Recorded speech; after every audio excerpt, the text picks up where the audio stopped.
Bill, I actually even take it one step further. So we utilize OMIDRIA not only just in the bag, but when I operate, I like to give it intracamerally before the infusion even goes in.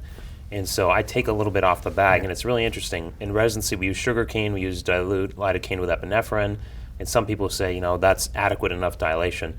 I've noticed, and I'm sure other OMIDRIA users have as well, sometimes you'll put that in. So I actually always start, I put in some sugarcane or lido with epi, I'll let that sit, and then I'll put OMIDRIA in after that. And sometimes I'll see just a little bit extra pupillary dilation. And also for those tough patients who are maybe a little sensitive, maybe a little skittish, I just feel like putting that in before we even proceed with the rest of the surgery gives them that degree of comfort right off the bat. Obviously, pupillary dilation is so important. It's really interesting. You look at European studies, even some domestic studies that have been done that look at what are the top risk factors for a surgeon breaking bag, right? That's the complication no anterior segment surgeon wants to have or cataract surgeon wants to have. Well, unanimously across the board, traumatic cataract, weak zonules, pre-existing pathology, pseudo-X, white cataract, intumescent.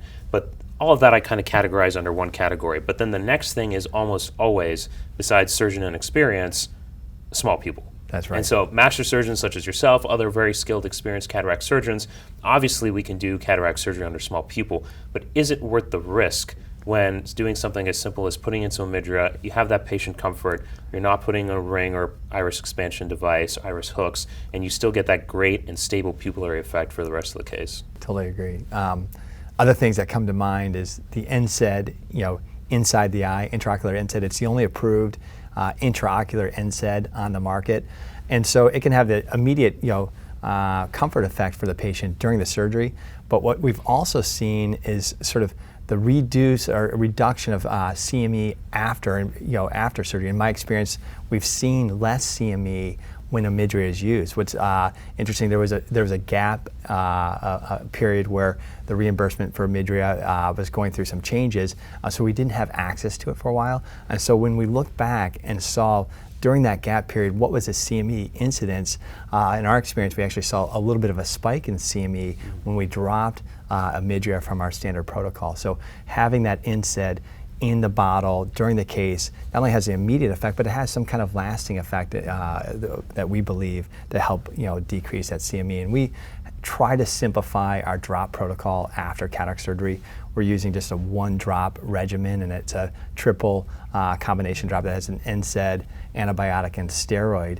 And so, you know, to get away with just one drop a day for 30 days, you want to use as much, you know, intraocular, you know, during surgery help that you can to kind of reduce the need for drops later. So I think that OMIDRIA in the bottle decreases the inflammation, like you said, starts the eye off on the right course, so that all you are really required afterwards is maybe a one drop a day regimen.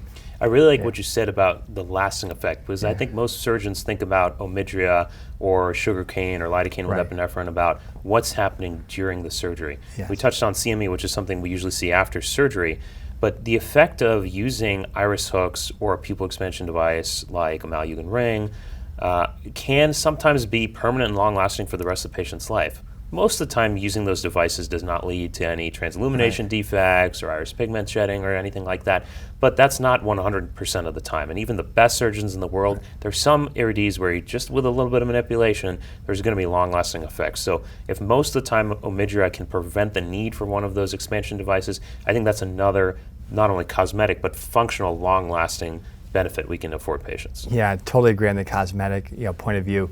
You know, even the patient might not see it, but every doctor going forward, when they look at that eye, they're going to scratch their head and think, what happened during surgery?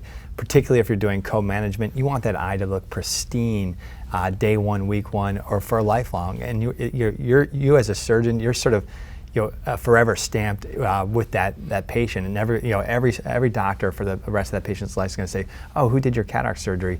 You want to be proud of what that eye looks like in the future, and be known for having these clean, pristine eyes. Not only does it look good, but obviously it has function as well for the patient. You want their outcome to be as best as it can be.